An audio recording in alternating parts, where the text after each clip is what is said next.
How's it going, everybody? So I'm posting this as a disclaimer. Unfortunately, my device decided to switch between its normal external mic and not the extra mic that I had. So the sound quality wasn't exactly great. But I'm going to actually try to clean this up as best as I can. And I still want to post this out because I think there was a lot of really important information that was kind of shared.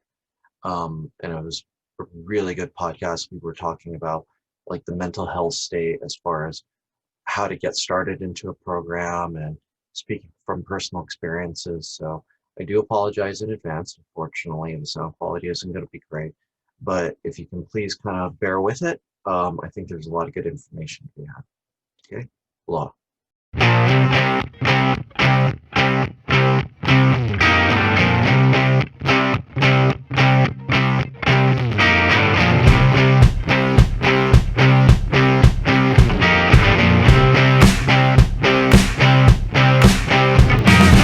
Why don't you introduce yourself to the podcast?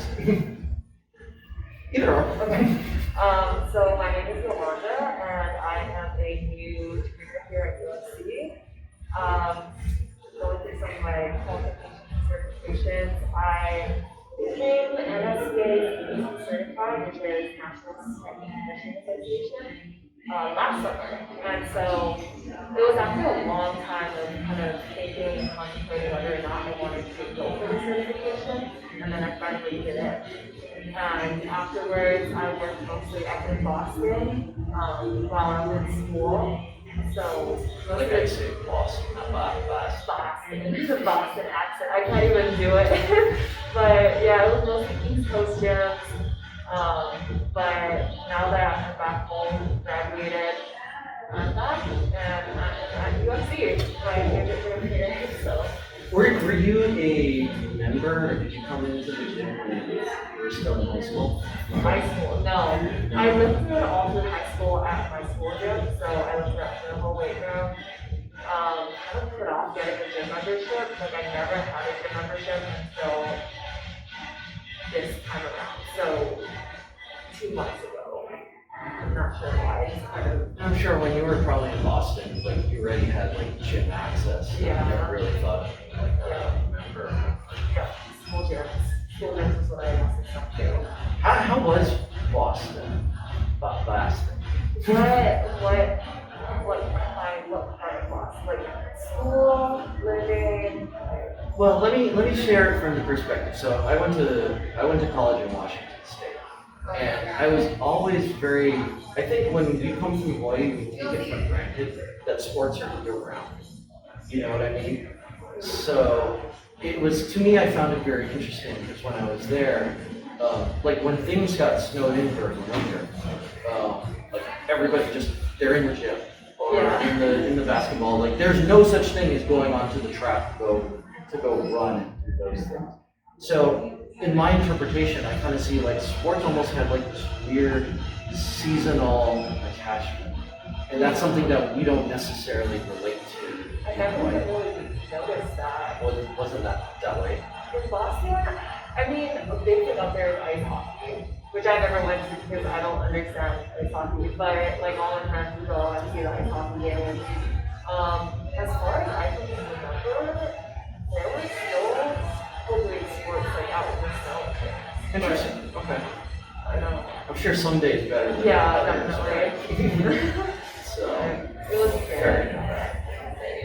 I know it's popular for a lot of gyms, you know, maybe granted they have more space, like it's the gym and an indoor field and an indoor pool and an indoor, like, just add whatever that thing is Yeah. indoor to it. Yeah. So were any of the facilities that you worked at, similar formats or something like that? Yeah, so I actually worked at two different gyms. Worked at Boston.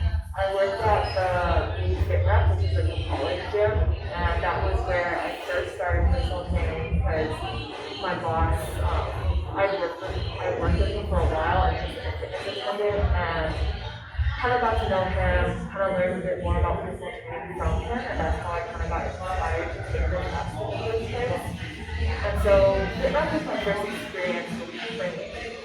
But their training style was very different from what other gyms are because they your clients and just like do what you want with them. There's no outline on how to do things really. So I felt just like thrown into the water and didn't really know what I was doing. But then shortly after that, I applied to train at a gym right across the street. That's a gym there. And that was a lot more of where I actually got my personal training experience because we had a team there. It was more of like a community. I got to know everybody and I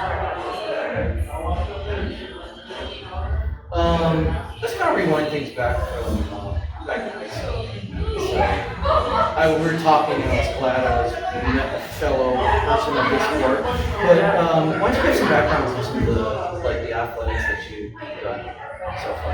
So honestly though, I've done every sport out there. Like I've done tennis, volleyball, soccer, softball, but those were always kind of short-lived. I loved them, but I transferred schools, so I got redshirted for a few sports and just didn't start back up after that. And the ones where I did stick with was swimming. So I was a swimmer all through high school. 53 year, but swimming was a lot of my life in high school, but I didn't carry it on to college or anything like that. Well, we chuckled because obviously this was a part like of a different conversation when we first met for the outdoor. So for those who don't know, I was actually big into swimming myself back in high school, and we actually shared the same swim coach back in the days. Though I think the one difference when I was there, the progression of swim coaches, at least inside my swimming career, was Chris Moore, and then Mark Notzel was way before. Mark Notzel, the last I heard, I believe he was the swim coach for White Cup Academy. And Chris Moore, most people, for the record, he's probably one of the most badass rough water, open ocean swimmers in the state. Yes, he's rather famous. His daughter is more famous. So Carissa. Oh my goodness, yes. So, like a small story for myself was we qualified for states, and for whatever mix-up that I don't think like the bus could pick us up to go to the airport to take us to, because it was over at the Sakamoto Pool in Maui that year, many years ago. Yeah. But Carissa was nothing more than a little baby, and Chris had to drive the entire team to the airport just in his car. So Carissa was like sitting on my lap in the back seat as we were, The whole team in there. Yeah, and so I've always appreciated him just, as a person and as an athlete, and a coach that went above and beyond for all of us. Yeah, and to me, it's like no surprise that with that type of lineage, Carissa is obviously one of the most badass like female surfers in the world, right? She used to come into the weight room, and then, but I never actually saw her when I was here, like, oh, this was here earlier. I'm like, Yeah, I've met her and I've actually told her kind of that story because obviously it's like, you don't know who I am, but like your dad, which coincidentally, Chris Moore and my birthday were like on the same day. Feel free, I had some questions from some people that have been loving the podcast, but they were like, where's the continuance? Please look inside the description. Instagram only allows me to put 10-minute blocks of our video, which is the reason why this does not go full length. I will leave a description, my YouTube channel inside my descriptions, the link of the continued discussion. So please look for that. And also please like and subscribe my YouTube channel. I'm trying to build that up as well. So it's like, yeah, we share like a lot in common from that side of it. So yeah, I kind of like to point that out because I think there's a lot of lineage in athletics that some people forget about. Just like Alima McFarland and Mr. McFarland. Does he have a daughter or son? I'm not sure too much Walter McFarland. Right? He was my team back in school. And so his daughter was kind of a well-known UFC fighter, but she is an MMA fighter. So, yeah, no, she's kind of famous. But going back to like famous people, so Jeff Meister was your coach and my coach, and that was kind of our overlap. Not to mention, your favorite stroke was also my favorite stroke. Were you good in the 100 free, 100 fly as well? 100 free was hit or miss. Like sometimes it felt really good. I think it was my junior year, 100 free was my favorite. And then the mostly was 50 free. Yeah. I also like the 100 now. I smacked my head too many times. Back stroke period. You had mentioned something very interesting inside that other coach calls, because then obviously you got onto like times and all that other, geeky swim stuff. But you had mentioned that you didn't go to as many swim meets. But while you were in practice, you had many qualifying times that would have moved you along into the AAAs and the nationals and all of those type of things. Maybe not nationals, but I did have, I'll just basically explain. So all throughout my swimming career, I swam all through middle school and high school. And while I was swimming, I would kind of find excuses to not go to meets, because when I did go to meets, I saw that I just felt really anxious and just super nervous, never feel like I could perform how I wanted to perform and how I've seen myself perform in like less stressful situations. And so I just thought, just don't put myself in those situations, just find a way out of it, and just kind of preserve like how I feel about me and my swimming times. But that resulted in me not really going to competitions with the team, not really getting those qualifying times, things like that. So, I think the more I had thought about when we had that conversation, there's a few points that kind of comes out to my head, and I'm going to relate this back to like general fitness. Because number one, you're probably one of the most badass swim teams, in the state, that has a huge reputation. Just like Punahou as a whole has a badass reputation, just being a really good school. I kind of feel that there's this anxiety to perform when a lot of your peers are probably in the top, 1% best swimmers in the state of Hawaii. That sometimes even a thing that carry over just amongst all private schools, right? It's like you're the best of the best. You feel like you have to be like up there, and for some people, they thrive in that high pressure kind of environment, and dance with the ball, yada all that kind of stuff. But I also want to make notice that you are a very athletic, capable person. That from whatever this type of anxiety, it kind of put like it kind of sandbagged you to a certain degree. Obviously, it kind of stresses you out. Is that true or? Yes, definitely. I've thought about it a lot. Even during that time, I would think to myself, why don't I just do this? All my coaches want me to, all my teammates want me to. But it was as if I had a fear of disappointing them and disappointing myself, because I would see those times, I'd see my results and be discouraged by them.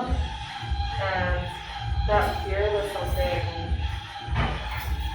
that took a very long time for me to get over, and I still am not sure if I have completely gotten over it, because I haven't been back into swimming or like competitions, things like that. But yeah, like I'm not a very competitive person, so I've always admired those people who perform well under important situations. But personally, I just get too nervous, and I'm still trying to work on overcoming that. Yeah, the reason why obviously the circle is back to fitness, even in a non-COVID world, we have always kind of heard some stories of the gym member that really needs to lose, let's say 50 pounds or something like that. And they might have signed up for a gym membership, but then they never end up using it. And I've heard stories of people people just sitting in the car trying to get themselves motivated. And not motivated, like from an athlete, we feel sometimes like maybe when you practice, it's like today's the day I'm going to break 25, or whatever that goal is for you. But I think for a lot of people that maybe are a little bit more like how yourself is, that weren't as competitive, it's almost like they feel like they need to compete with life. And if I'm not at this top echelon, then I haven't, for their own interpretation, haven't deserved the right to do this for myself. Yeah. No, I Right? agree. It's a lot more your word in your head, I think, than what is necessary in real life. Yeah, I've noticed that with me too. Like, I'll come in sometimes, either with my sports or just like lifting, and I'll be like, okay, I'm crushing today, I'm gonna do PR, and then I'm struggling with less than the weights I was repping the other week, and I'll get super down on myself, really discouraged. But after a lot of years of lifting, kind of experiencing that, I was able to change my mindset, and that was when my growth and my progression in lifting really happened. Yeah, and it's a huge step too.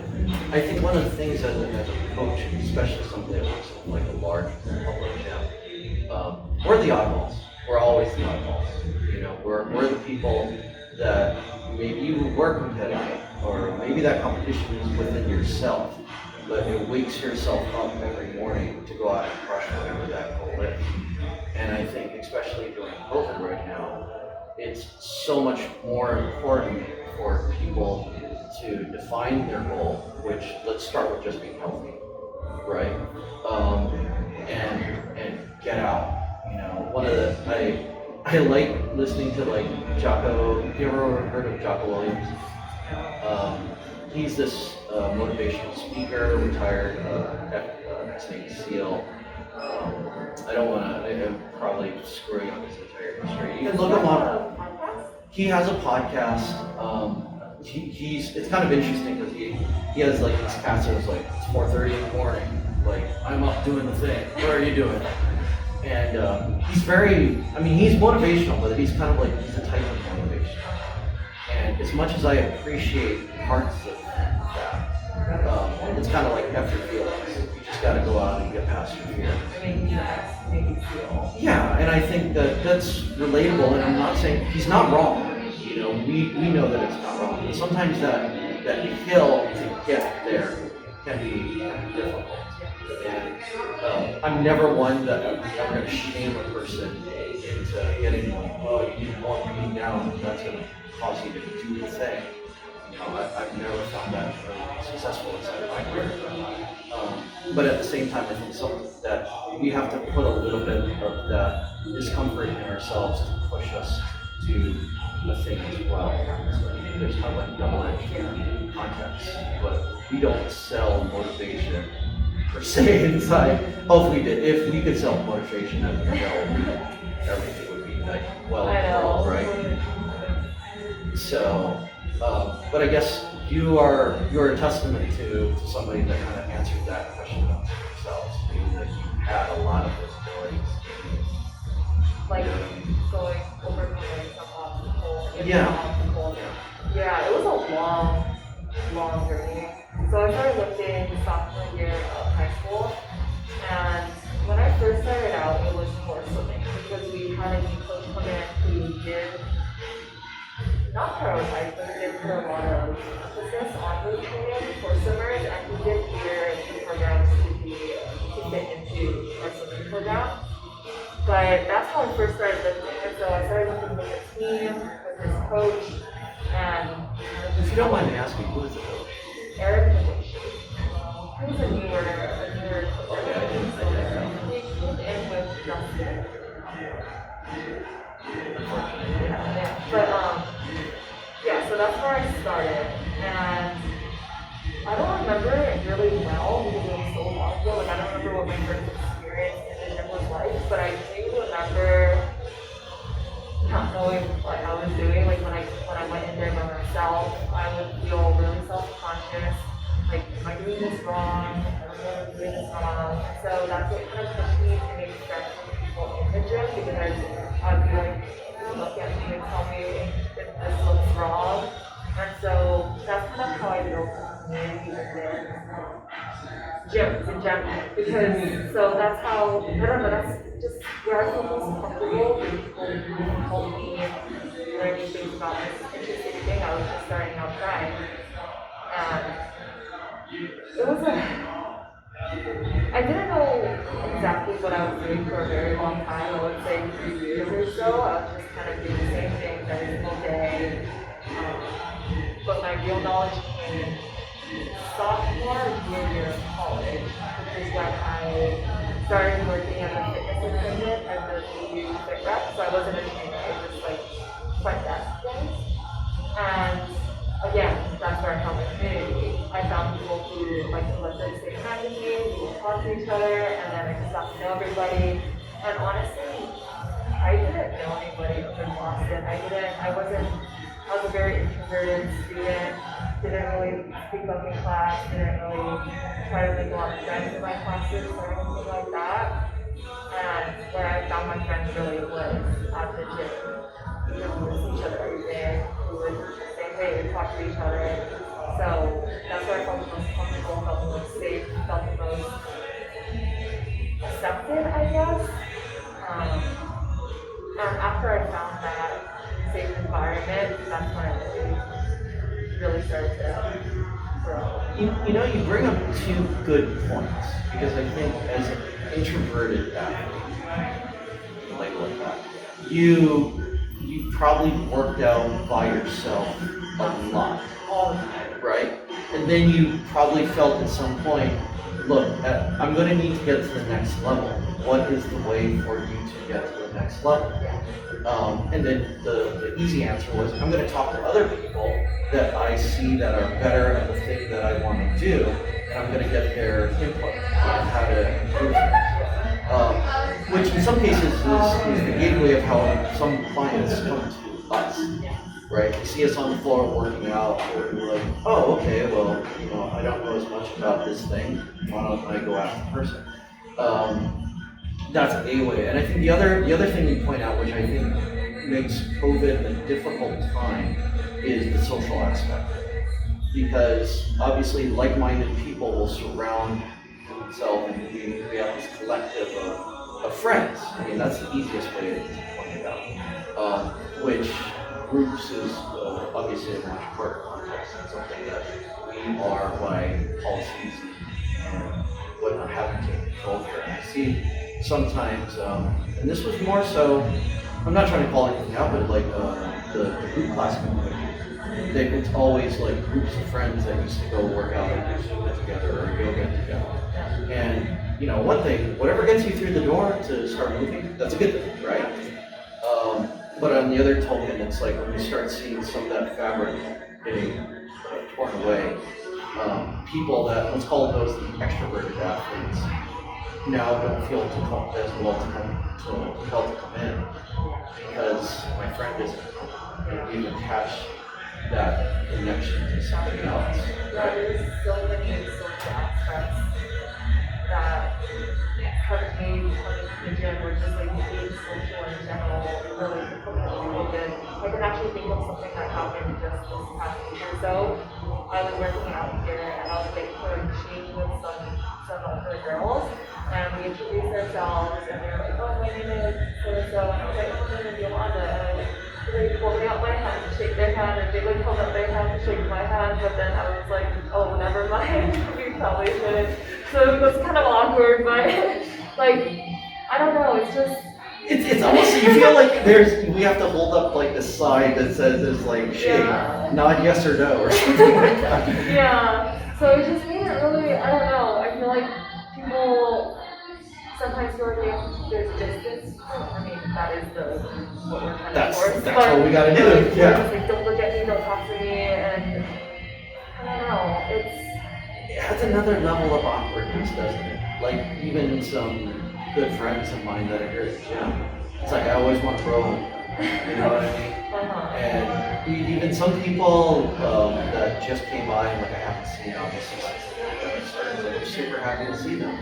And I think there's always like the awkwardness. I don't know if it's the same thing for girls, but like when you see another dude on the floor, it's like, okay, are we going in for the fist bump or are we going in for a handshake? And sometimes like one person gets like, it was like, okay, well, that's close enough. That We'll has just happened to me multiple grab times. forearms or some weird thing. Yeah. But yeah, I mean, it's just added a whole other level, and I think part of the thing why I also do this podcast is some of those elements are lost.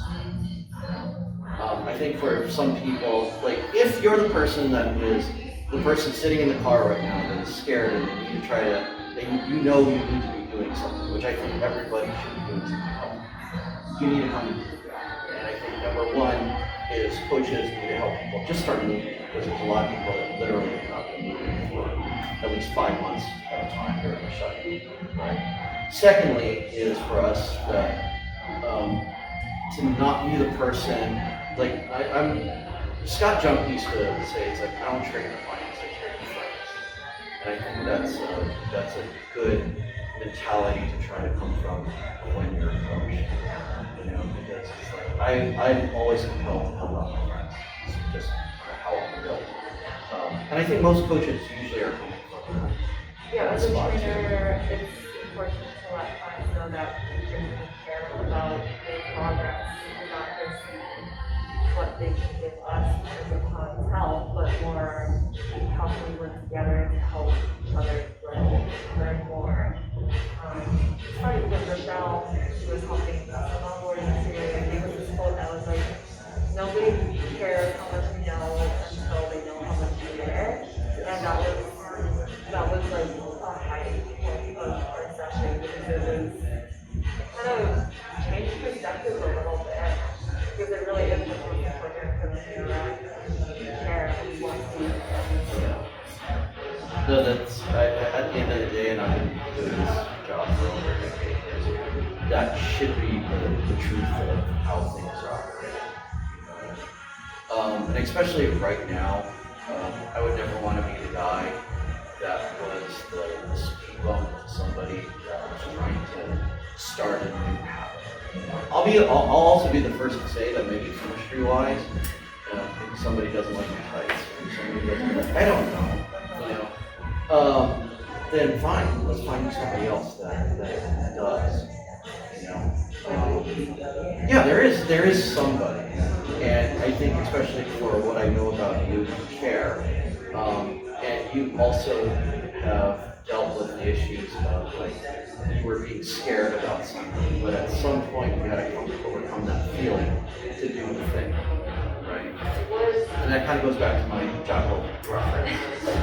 In a nicer way, it's kind of like after feelings, you still need to go out and get healthier. And care that the other person needs to get healthier.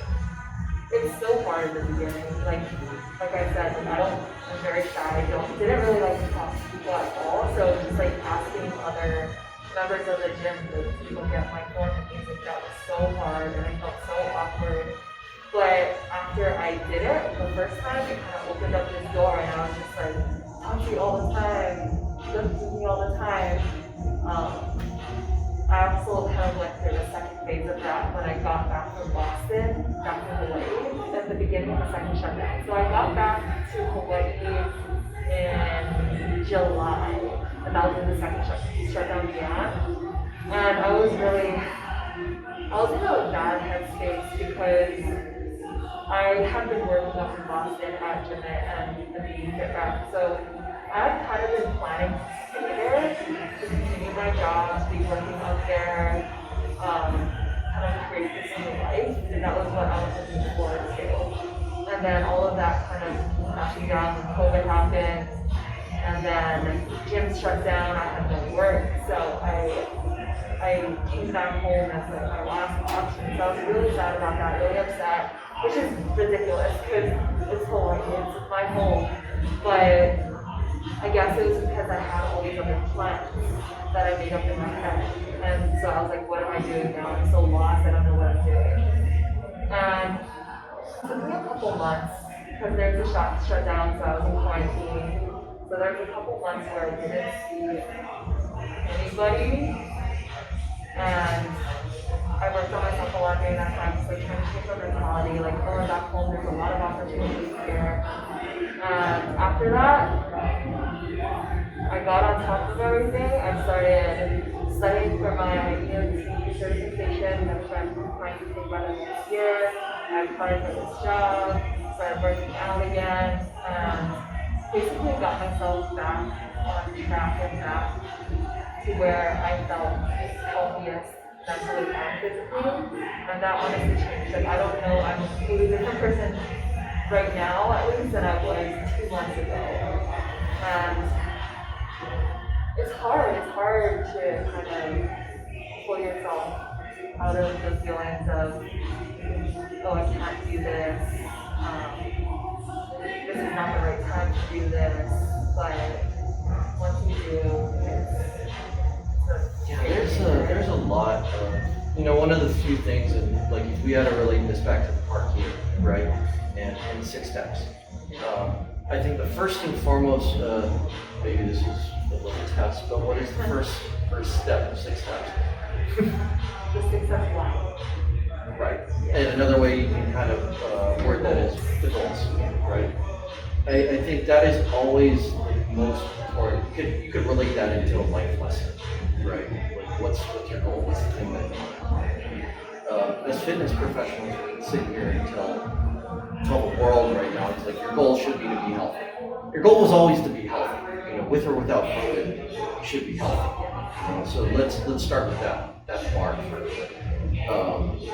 And I think it's a very logical and easy thing for us to learn, but for some people it's more complex, right? As far as like how to accomplish that goal. And I think at the end of the day, whatever people are coming to us, which, like I said, the bar should be healthy. It's our job to get that person to there, put them into that direction. I can't tell somebody, like, from a professional standpoint, that it's like, oh no, your goal should be this. Right, because the hard part about, I think, this job, and the more I talk to you, fit the thing that I always look for when I, going through a hiring process and getting people is being passionate.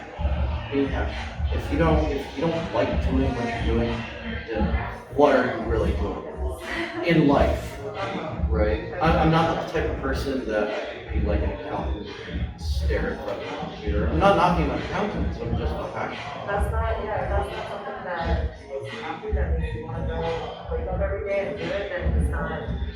I went through the same thing. Like, I don't know if I talked to you about this before, but I originally went to Boston University for physical therapy because I liked the idea of rehabilitation and it was something my parents approved of because it was like on the doctor scale. And so I was in the DPT program and everything, was doing all the classes, and then I had an internship at a physical therapy clinic. And once I got that internship, I knew it was not for me because I don't know, my experience doing physical therapy was not what I had thought was making me passionate and making me want to learn more. And so after having that experience, I really started to rethink my major, and I switched my major beginning of junior year. It was really late, but beginning of junior year to more general health sciences, and then started pursuing personal training. And once I actually started personal training, just seeing the two, like some days I was still doing the internship like while I was personal training. So like I would go to the internship for physical therapy and then train afterwards. And just the difference between my moods, my energy during the two different jobs, I guess, was day and night. Like training just made me, I wanted to talk to my clients. My clients were always so excited to be there. Just I knew that It's more fulfilling. Yeah, it's more fulfilling. It's part of the reason why, and this kind of circles back to, I think, a lot of people are reflecting on what they've done. And for some people, actually, I hate to say it, for a lot of people, we don't like that reflection because we don't like that we're going towards a goal, or the goal wasn't the thing that we thought it was going to be. In a good way, though I think sometimes with these big plans and big partiality, is it begs that you should do an action to do something to get you. But it's also multifaceted because it's not like one getting easier, maybe that's not the job. The job of how it would be for you to living. It's not really quantified that if you're making X amount of money, you're gonna have it. But yeah, having money does take away a lot of stresses though too. That's true. Yeah, so it's intertwined. It's intertwined. And I think part of circling back to talking about the goals and I want people to be passionate about it. When I say the bar of being healthy, it almost requires you not to have an emotional context.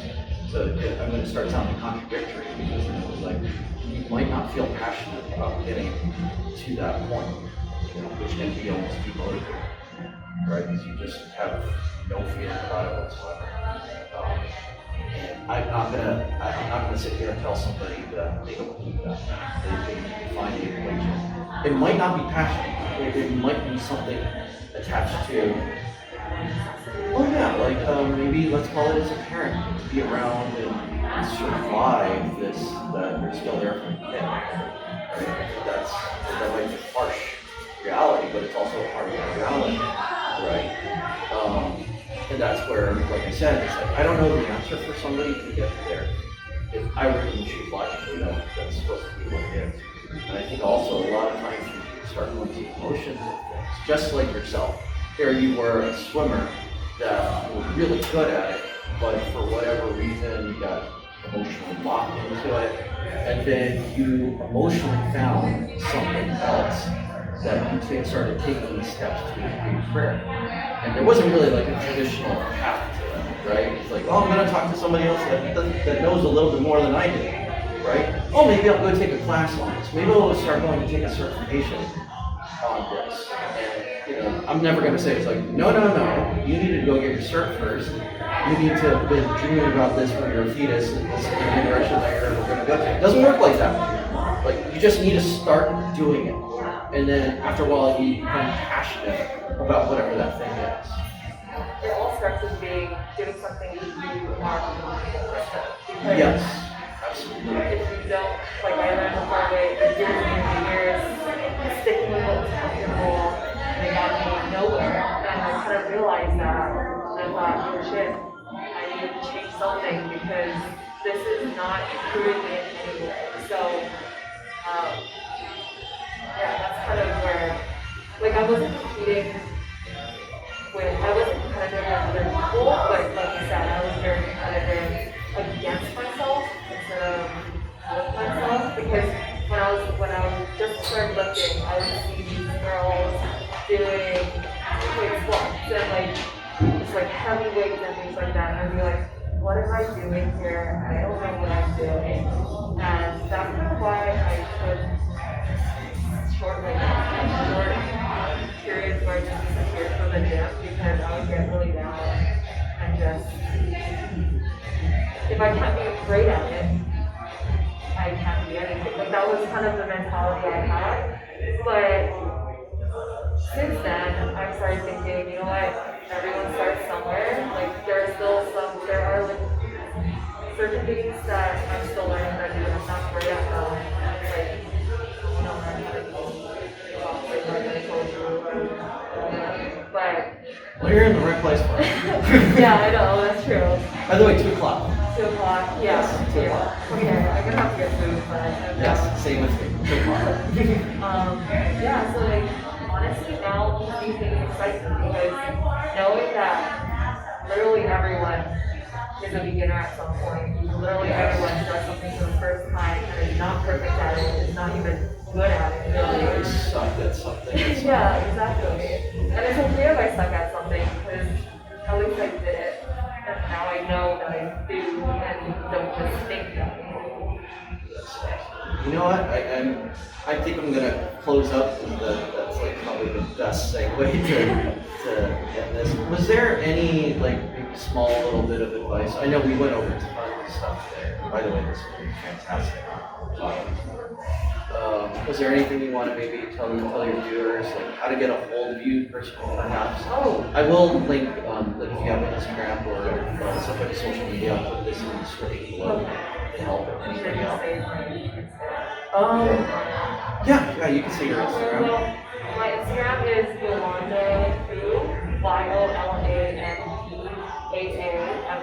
on Instagram, but I'm also here working out every morning at like 7 or 8 o'clock, and I've been consciously doing this thing where I don't wear my AirPods so that I can actually interact with people. Yeah, or like even if it's just waiting for a message, like saying hi. That's very good to know, because I think nowadays, on one point, the coaches are here for appointments, right? It's kind of a little difficult because obviously through the interactions, just the way how COVID has made kind of our lives, we're not the gym rats that we used to be. You know, we don't end up staying the entire day and whatnot, like trying to get other things done. Obviously, the gym is a safe area, but it's like just being out. It's not like you gotta go to a gym together and a bunch of start doing dance, right? But yeah, professionally, I think anybody that does want to get a hold of Yolanda, make sure that you get a hold of her and you'll be able to book it. Yeah. Well, what's your availability? I'm available weekdays, like, well, I'm very free right now, so I've just been kind of, like I said, doing studying, doing some, but I'm very free, so, yeah, Okay. I'm here, I am very I'm professional, so I still want people to make sure that they value your time and they be able to contact you. Okay. What I need, like, So should I say like time? maybe we can do that offline. Put that like in the description. So, but yes, please feel free to reach out to her. Also, please feel free. I had some questions from some people that have been loving the podcast, but they were like, "Where's the continuance?" Please look inside the description. Instagram only allows me to put 10-minute blocks of our video, which is the reason why this does not go full length. I will leave a description, my YouTube channel inside my description, so the link of the continued discussion. So please look for that, and also please like and subscribe my YouTube channel. I'm trying to build that up as well. So thank you, Yolanda. I'm so sorry for butchering that. No worries. I'm looking forward to working with you.